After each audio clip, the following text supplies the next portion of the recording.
What's going on, guys? We're back. We had a power outage here. We had a derecho coming on through. It's been crazy, fences blowing down, everything, but we are here. We are testing things for you. We're gonna try these Almost golf balls out. People have been requesting this. What are my thoughts on them? Let's get to it. This is where I wanna be.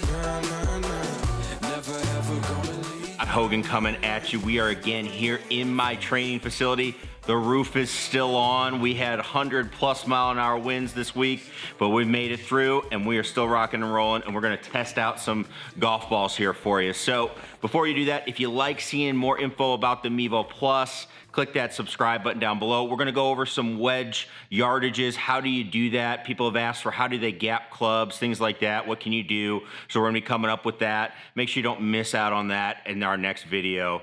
Now, let's get into what people wanna know about. So we had a question sent in and a couple of people have requested my thoughts on these Almost golf balls. So you can go check out Golf Simulator videos, check out his channel. He did a review of these as well. So he is gonna give you his opinion over there. And I just wanted to share my thoughts and what I saw as I was testing them. So what we did was we grabbed 3 clubs kind of in that category. We grabbed a lob wedge, we grabbed a 7-iron, we grabbed a driver, okay? And we were gonna test out those to see if this golf ball could live up to what we get with a real golf ball. Now, if you're not familiar with these Almost golf balls, these are stuff I use actually a lot indoors here with kids in case we see the ball going to fly and stuff like that. It's just this kind of yellow ball. It's hard plastic. I mean, it's a great ball. It's perfect for, hey, if you get hit with it, it's not gonna be too, damaging.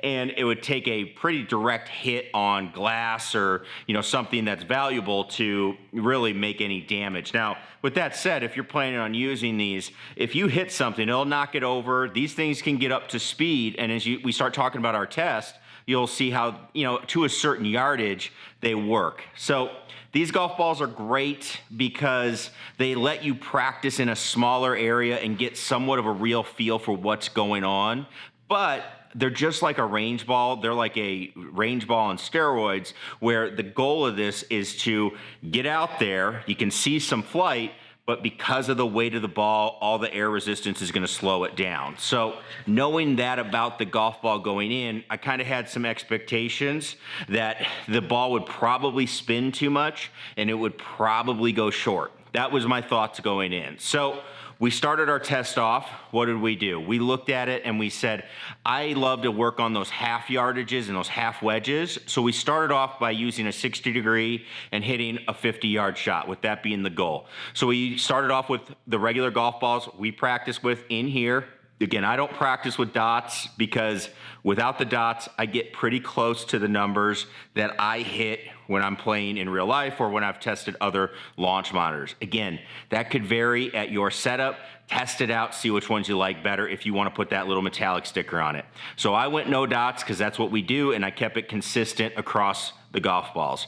When I hit the real golf balls, I was hitting it right around 50 yards, had a pretty good spread there, and my spin rate was right around 5,100 RPMs, give or take a few RPMs there. Again, unit did a great job. It was very consistent in the read. I felt like got some good numbers. Now, we got to the Almost golf ball. Now, that Almost golf ball, that was actually very impressive. I was kind of impressed with this 50-yard shot. I made the same swing. I hit pretty much right on 50 yards, if not a little bit stronger. Now, again, that could be me because I'm not a robot. I could be hitting it like 52, 53 yards, but the spin rate was right around 53, 5,400 RPM. So for thinking that, hey, it was going to be a little bit higher, it was only a couple hundred RPMs higher. It wasn't very much of a difference at all. So I was very impressed with that. So then I was thinking, all right, well, let's increase that speed. That's a slow swing speed. Let's get that swing speed up. So I'm gonna hit a full lob wedge. For me, that carries around 80 yards in the air. So with our real golf balls, by the way, those are Titleist NXT Tours. So a decent ball, not the premium ball, but a pretty decent one. So I would expect a little lower spin than what I have with the Pro V, stuff like that. So when we hit those, I was carrying it again, right around 75 to 78 yards, and I was seeing spins in the 6,000 to 6,300 range, okay? That's where we're at. Now, we hit this almost golf ball, and I was getting pretty much dead on the exact same number, 75, 78 yards, maybe 72 yards, and the spin rate was actually pretty good. This is where I started to see it vary a little bit. The yardages stayed the same, but I did have one that went 8,000. I had one that went 5,300. Again, I'm not hitting the ball probably the same exact way every time, not being a robot, but I felt like I hit them all pretty good, and the carry yardages were about the same. So we did start seeing this start to vary a little bit. So I think that would be interesting to check out and see what other people get. So, but as far as working on yardages and things like that, that was pretty good. I think you could definitely work on some yardages and work on getting your game dialed in on those shorter clubs. So I'm going to immediately go to the 7-iron. Let's get that 7-iron out and let's check it out. So I hit 3 7-irons, again, with our Titleist NXT Tour. I hit the ball 162 to 167 in the air. Spin rate with that club, right around 5,500. So, okay, pretty good. And then we got the almost golf ball. And my hopes were so high. I was like, oh, this could be great. This is where it started to kind of fall again as you were going. And again, it makes sense when you look at what the golf ball's designed for. But here now, when I absolutely smashed one, I could only get about 145 to 150 yards out of it. So you saw it drop way down. Most times I had some in the 120s on carries. So we did definitely start seeing it vary a lot in how far it was going. I almost had to like thin it to get it out anywhere past 150. And the spin rates were all over the map. They were pretty high in general though. So we started seeing as you got to this higher ball speed, it's just not going to give you the same numbers as you're working with a real golf ball. So we were going to test a driver. Didn't really think there'd be any point to doing that because we're going to see the exact same thing as we go through this. The higher the ball speed, these golf balls are designed when you're hitting it a high speed that the ball stays in the ballpark. It's the exact same thing you get when you have range balls, flighted range balls at a driving range.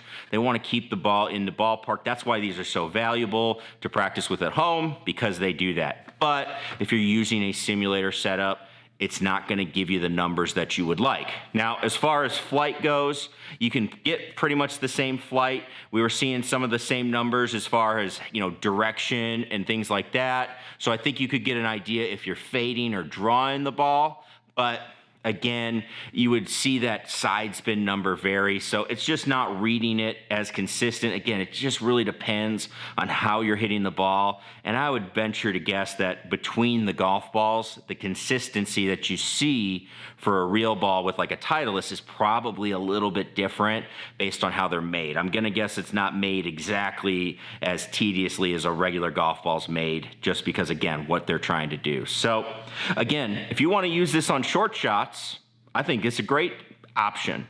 But if this is your option to like play simulator golf and be able to play on the courses and stuff, I think you're not going to find it the most attractive way to do this, because you're not going to be able to get the ball out there. You're not going to learn anything about your yardages. If you really just want to hit the ball and see it fly, will it do it? Absolutely. One note I will make about these, I had a hard time getting these to read sometimes. Definitely, I did, Mevo Plus didn't miss a shot with a regular golf ball. It missed probably, every third shot with this ball. So I had to hit shots over and over again to get it to read. Hitting from the same location, we're measured off. We have the right amount of space. So just a little side note there. Might have to work on that or figure out a way around that, but it would read eventually as you go. So that's the thoughts. That's the almost golf ball. Hopefully this helps you if you're trying to make a decision based on your simulator setup needing to use these. That helps you make the decision whether it's going to be worth it for you or not. That's hopefully always my goal, is to help you with that. So if you have any questions, as always, please post them down in the comments below. Thanks everybody for watching. We'll catch you in the next video. Click that thumbs up if you liked it, and we will see you on Friday. Peace.